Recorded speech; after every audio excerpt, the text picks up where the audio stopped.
Kur, short for Kursibot, was a curious boy living in a quiet village tucked between gentle mountains and long fields of gold. To everyone else, the wind was nothing more than a natural thing, air that moved on its own, occasionally helpful, often annoying. But to Kur, the wind was something far more mysterious.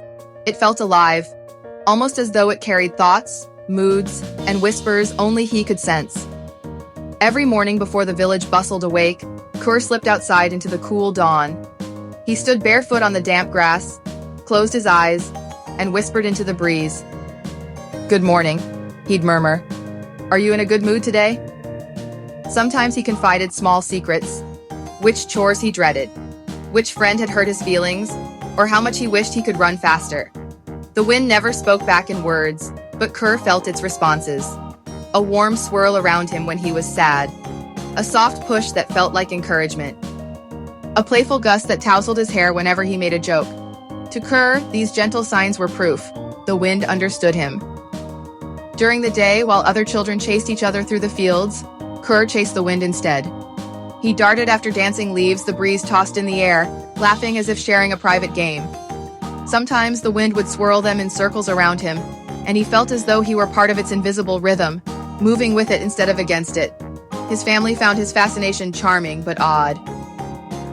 "There goes Kur again, talking to nothing," his mother would say fondly, wiping flour from her hands as she watched him from the kitchen window. His father laughed, though kindly. "The wind isn't a friend, son. It's just air blowing around. You've got a creative mind, but don't let it carry you away." Kur would just smile. They didn't feel what he felt. They didn't understand the companionship he sensed in every soft breeze and every sudden gust. At school, his friends teased him lightly. "Kur, can the wind help you with the test? Ask it to blow the answers our way." He didn't mind the jokes. He knew they weren't trying to be mean. But still, it reminded him he was alone in his belief. The wind was his friend, and his alone.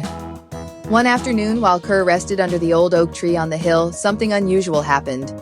Dark clouds rolled quickly over the mountains, swallowing the sunlight and covering the village in a strange gray gloom. The air grew heavy and restless.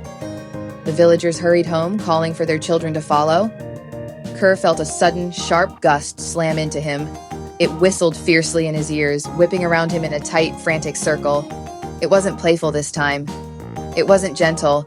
It felt urgent. "What is it?" Kur asked aloud, startled.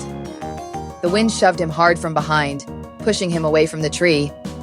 Kur stumbled, confused. "You want me to move?" A deafening crack split the air.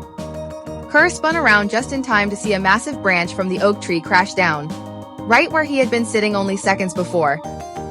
Hard hammering, he backed away as the storm roared. But the wind wrapped around him, guiding him down the hill, nudging him toward home with firm, unrelenting force. It shielded his face from the sharp raindrops, almost as if protecting him. When Kur burst into his house, soaked and shaking, his parents pulled him close.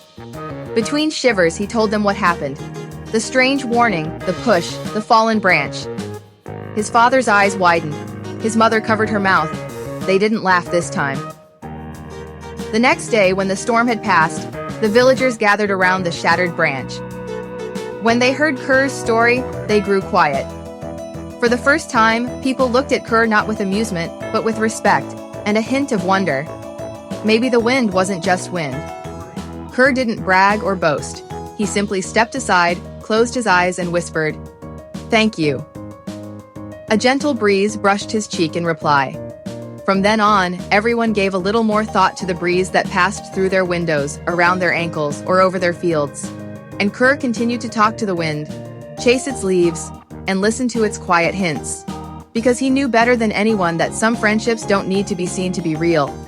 The moral of the story: true friendship can come from the most unexpected places, as long as you keep your heart open to it.